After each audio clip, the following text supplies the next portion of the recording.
My next guest needs very little introduction. She's South Africa's richest woman, a self-made billionaire who fled the penury of Polish communism to establish Sygnia Asset Management in South Africa as one of the country's leading low-cost asset managers. And she's become something of a social crusader on Twitter as well. Magda Wierzycka, welcome to Business Talk. Great to have you from the UK joining us here in South Africa. Just before we start talking about things like vaccines, personally, how is this latest wave impacting you and your ability to travel between South Africa and the UK?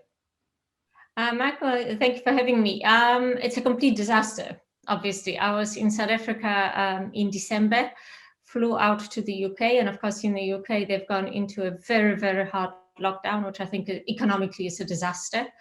And they are now talking about the fact that they want to isolate UK along the lines of Australia. They'll make announcements tomorrow, and anyone arriving from any country would have to quarantine in a government hotel for 10 days, and with no end in sight. And consequently, I really have to kind of consider my options, because it obviously is not, I cannot be trapped in the UK. And then when you look at South Africa, the other side of, and neither do I want to be trapped in the UK, let me just put it on the table. Ideally, I would like to be in South Africa right now. But then when you look at South Africa and the fact that South Africa is becoming a bit of a pariah on the global stage because of this narrative, which I think is, it's a little bit overdone, but the South African strain of the virus, I kind of look at particularly the Brits, who keeps talking about the South African strain, but when it comes to their more infectious strain, they don't refer to it as the UK strain, they refer to it as the Kent strain. So I think in South Africa, we should start referring to our strain of the virus as the East London strain. Well, I mean, you don't hear people talking about the Chinese or the Wuhan virus, because that is considered absolutely taboo. So it's something that I've noticed as well. We're going to start seeing increased issues around vaccine diplomacy, and virus diplomacy, I think, is another one that is coming through. Yes. Indeed. So of course, South Africa, you've got all the various destinations and geographies closing down their borders to South Africa in particular. Airlines have cancelled most of their flights. Emirates is no longer flying to South Africa. So you just don't know what the next 12 months hold. I think... and that is the great difficulty. That is the great difficulty for all businesses and business leaders, is how does one plan through periods of uncertainty? And we'll come through to how government is handling this for particular business sectors in South Africa who are really complaining about the lack of certainty. And I think here particularly of the alcohol and the hospitality and tourism sectors that are now being hamstrung by curfews and bans. And they just say they understand government's reasoning and to free up beds and capacity, but there is just no certainty around when government is thinking of lifting the bans. How do you plan cash flow issues? But before we get to that, what do you think broadly of the way South Africa has handled procuring a vaccine? There's a lot of anger out there, perhaps not the full picture being communicated accurately at the same time. What do you make of it? I think that the South African government has handled it. I mean, if you go back to May, June last year, when, this whole issue of vaccines came to the fore, there were no vaccines. There wasn't a single COVID-19 vaccine. And in fact, there weren't even any COVID-19 vaccines in development. There were pharmaceutical companies and some companies which specialize in the development of vaccine IP, because they've developed vaccine platforms, where they started looking at their own methodologies for creating vaccines and seeing whether they can amend them to creating a COVID-19 vaccine with no level of certainty. At that point in time, the rich countries, developed countries such as UK, obviously, most of EU, US, threw enormous amounts of money at these, in many cases, startup companies. Yeah. Moderna was a startup company. Threw enormous amounts of money at those companies, negotiating on a kind of pre-order risk basis, negotiating with them that should, they be able to develop a vaccine, take it through human trials and safety, they'll be first in line for the orders. Yeah. So, that's a very big ask of developing countries where, frankly, every rand counts.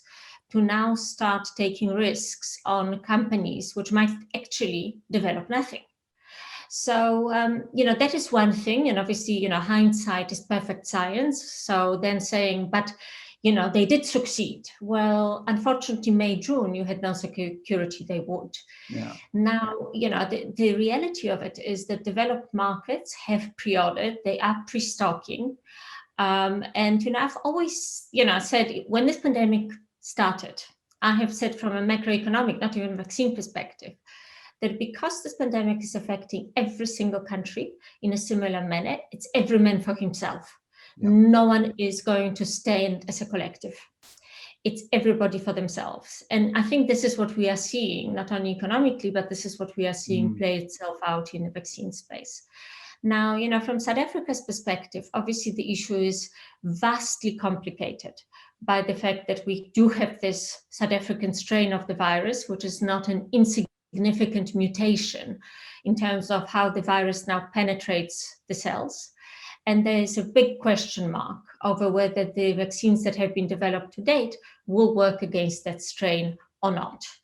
And until that question, and there are tests being run, big tests in South Africa, in UK, in US, to try to determine whether the current vaccines for the kind of plain vanilla COVID-19 strain will work against the South African strain. On that point, Magda, I just want to stop you on that point because I think many people watching this might not know that Sygnia is actually an investor in one of those firms, the Oxford AstraZeneca vaccine, or is helping to develop the Oxford AstraZeneca vaccine. So you'll have insight here into how this works. How do these trials work? How do you then go back and see whether or not it's going to work on a new variant, be it the East London strain or the Kent strain? Just take us through the background of how that works. Okay, so Sygnia invests in the funds called Bravos funds, which are actually separate from Sygnia. I set up together with a partner, a venture capital business in the UK a couple of years ago, concentrating on seeding startup companies originating from Oxford University, and obviously not envisaging the pandemic. And two of those startup companies that were seeded actually are involved in the COVID-19 vaccine development. One of them has developed the AstraZeneca Oxford vaccine. So they the makers of the recipe, the owners of the IP, which is then kind of, on a royalty basis outsourced to AstraZeneca, which is a pharmaceutical company, and pharmaceutical company then, either has its own manufacturing capabilities or outsources some of the manufacturing. So in AstraZeneca's case, they've outsourced bulk of their manufacturing. So this is actually making the cake, according to a recipe, to the largest manufacturer of vaccines in the world, the Serum Institute of India. So it's the largest privately owned company you've never heard of until this crisis. And Serum can on-sell that vaccine to developing markets. So, the IP of these vaccines in terms of development is, depending on obviously what methodology one uses, can be adjusted, relatively quickly. And by relatively quickly, the estimate is around 2 months to cater for different variants of the virus. But any vaccine, once it has been developed, has to go through first safety trials, which are usually called, kind of phase 1, phase 2 trials. You then start with, so you need some human involvement, but limited, 250 people. You also test the vaccine for its effectiveness, or what's called in the lab setting efficacy, but for all intents and purposes, effectiveness on animals, on chimps. And only once you've got the safety data combined with sufficiently attractive non-human data do you put the vaccines through what's called phase 3 trials, which usually involve 50,000 people and cost roughly $100 million to run. And South Africa has actually run the AstraZeneca trials.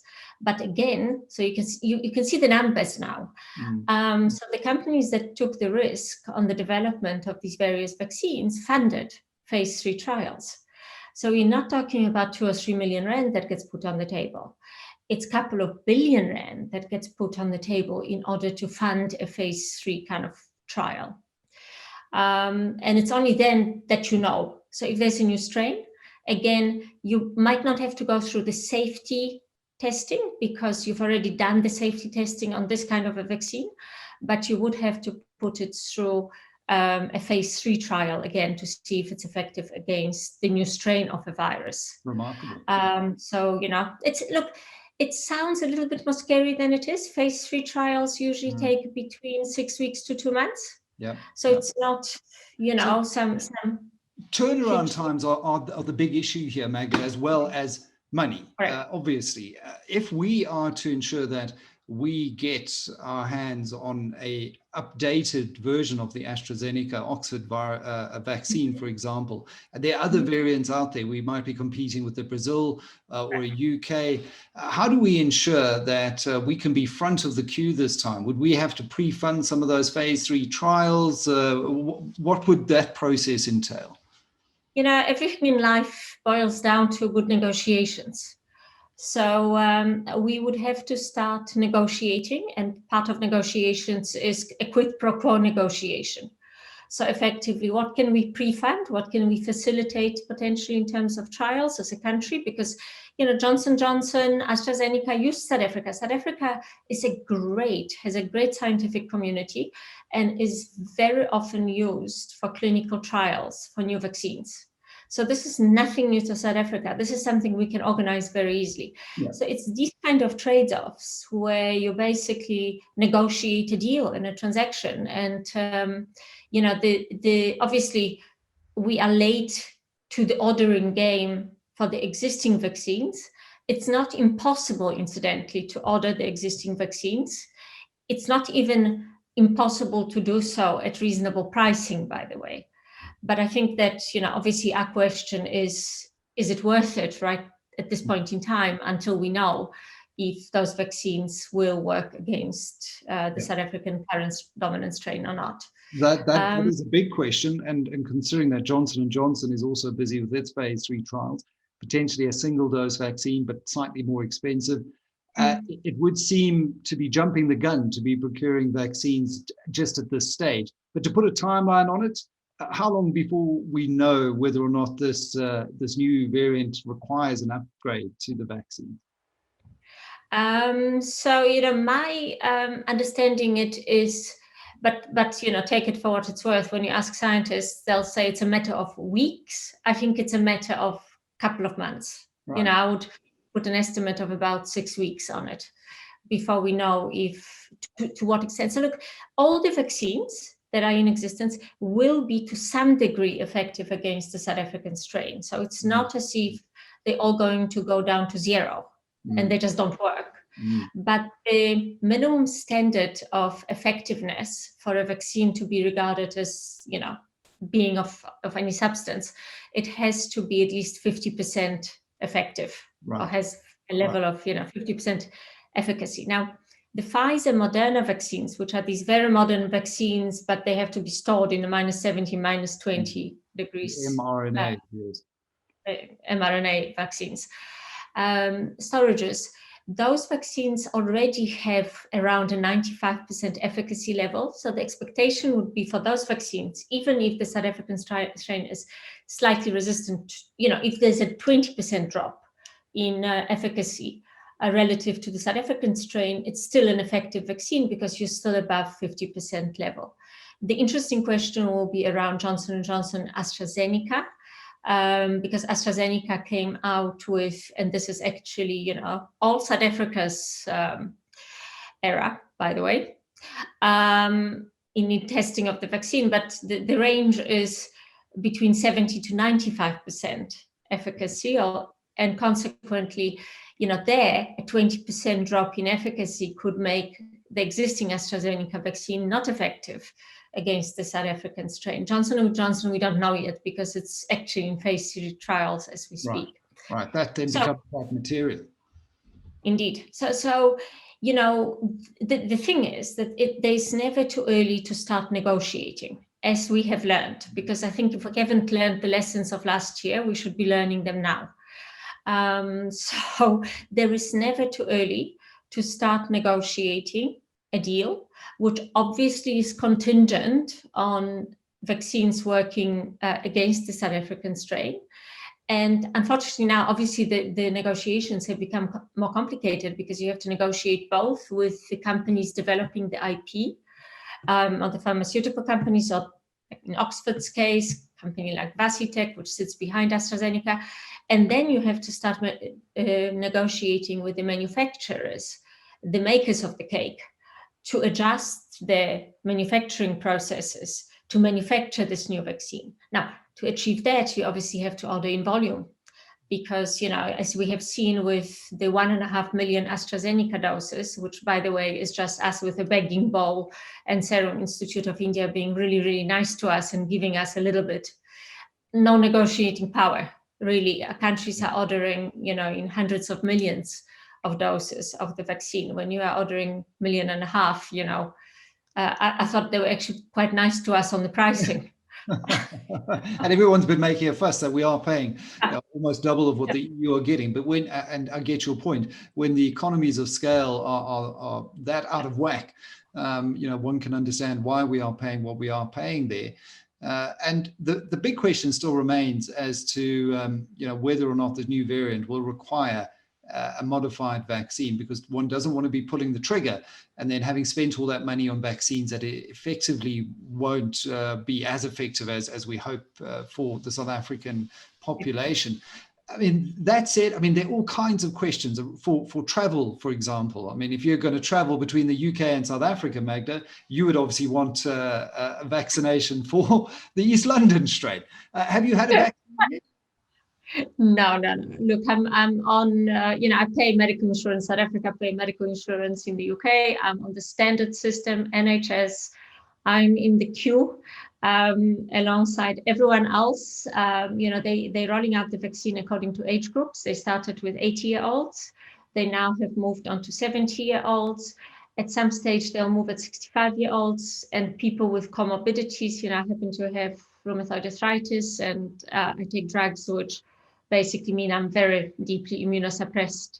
So I will be in some slight priority queue ahead of my normal age group, which is of course 25. But I'm in a queue like everybody else. There's only one scheme, absolutely ridiculous scheme I've heard of in the UK being run right now, where you can, for £65,000, fly to Dubai and have a vaccine. Wow. But speaking of flying around, Johan Rupert caught a bit of flack towards the back end of last week for flying to Switzerland to get the vaccine. And people have rushed to his defense, saying, well, the Rupert family donated R1 billion to the Solidarity Fund. Others have pointed out to the fact that he is in that high-risk category. He's old. He's, certainly at risk. What do you make of it? Storm in a teacup? I think it's a storm in a teacup. I think that, he is, first of all, in the age bracket, which Switzerland has now reached. So we are talking about, look, I don't know his precise age, but, in the UK, we now on 70-year-olds that they are vaccinating. So I assume Switzerland, which is a very well-organized country, as we all know, probably is in the same age range. And then I saw some reports about the fact that he's got comorbidities, and comorbidities can come in variety of forms. It's anything from asthma to diabetes, which places you at a much higher risk, to potentially people like me, where I've got no immune system whatsoever. So comorbidities, can mean absolutely anything. And it was interesting because I was having dinner with my social bubble in London, but in that social bubble is an ER doctor who is dealing with COVID patients every single day. That's virtually all he's doing at the moment. He's intubating people in the UK. And he says, it's very, very rare for him to right now see a person that they are intubating, with placing on ventilators or on oxygen, who does not have comorbidities. Right. So it really is the high risk groups that are ending up in hospital. So I think, in all probability, Johan, perhaps there was a week or two that he was a little bit earlier. Obviously, they had got an investment in a medical group. But I doubt that it was some humongous preferential treatment that he has received. Trust me, there are a lot more billionaires in Switzerland than in South Africa. I know. And there were actors and politicians in the front of the queue over in the US, which I found rather peculiar as well. I think Certainly that would was for be PR. my pick. Exactly, wouldn't be. Yeah. You know what, that was for PR purposes, because there was, obviously we've got this huge anti-vax movements globally where people are refusing for wrong reasons to be vaccinated. And it's actually important to see people who are public figures being vaccinated, just to break through that mindset.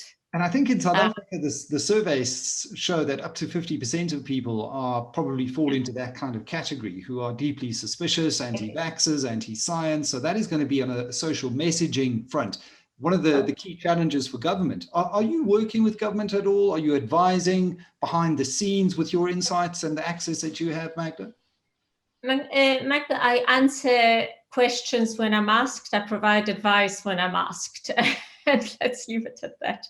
Okay, well, I think that tells you everything you need to know. Not at this stage. Magda, just as we are running out of time here, and there's sort of two parts to this question. The first part obviously relates to conversations that we had last year about the effectiveness of lockdowns as a strategy. And the second part around messaging, as I just mentioned. And we're now in this second wave in South Africa, new variants, alcohol has been prohibited. The hospitality and tourism industry is still suffering under the strain of curfew and the alcohol ban, restaurants closing. And the common refrain is that government just isn't communicating effectively. When will the ban be lifted? What are they thinking? Businesses can't plan. I mean, if you're a business and you know you have to shut down for 2 months, you can plan, you can go and borrow, you can supplement the cash flow because you have an end in sight. What do you make, firstly, of our continued use of this lockdown as a strategy, but secondly, of the communication, which has created all of this uncertainty? I think, the reality of lockdowns is if everyone followed the rules of engagement, the social distancing, hygiene measures, 1.5 meters, work from homes, then you wouldn't need the lockdown measures. But unfortunately, as we well know, people just don't comply. And as a consequence, this is where governments do step in and introduce lockdowns. I actually think, looking at the world, the way South African government, the first lockdown, I was very, very against, because I could see the destruction of the economy. But I think the current lockdown is probably, the few things that I would have tweaked, because they are unnecessarily penal. But the current lockdown, I think, is kind of strikes a balance between making people comply with something in order to reduce the numbers. And really what they care about is they care about the wave, and then they care about the impact on the healthcare system. So, these lockdowns and trying to slow down the spread of infections is purely there to protect the healthcare system. So you don't have these awful scenes of people lying in corridors, not having access to oxygen, because, hospitals were literally hospitals. I had friends from South Africa WhatsApping me, medical doctors from private hospitals WhatsApping me saying, Magda, we're running out of oxygen. Yep.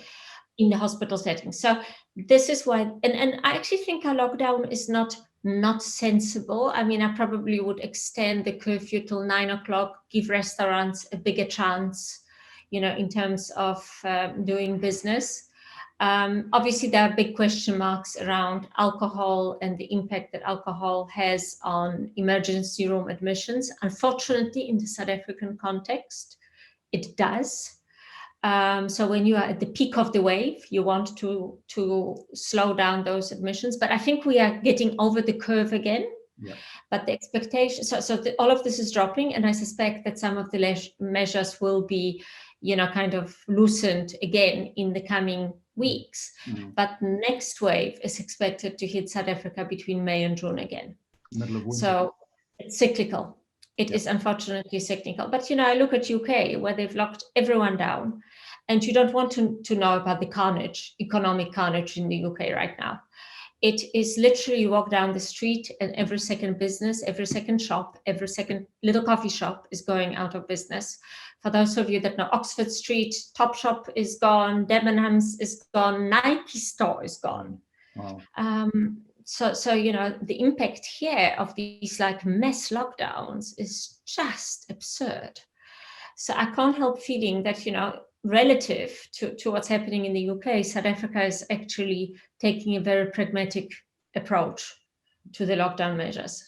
I think it's a very handy perspective to have at this time. Sometimes we can be a little bit too parochial and navel-gazing in South Africa, and we think we're unique in these things, Magda, and quite clearly we're not. Australia is only going to be rolling out their vaccine towards the back end of February, a similar timeline to us here in South Africa, which speaks to that global COVID politics and diplomacy that's happening. But it has been a real pleasure sharing your insights, and I hope you can find a way to manage transit between the UK and South Africa over the next few weeks. I'll swim.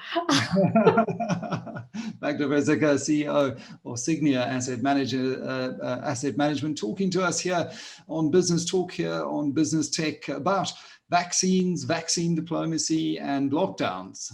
I'm Michael Avery. Cheers.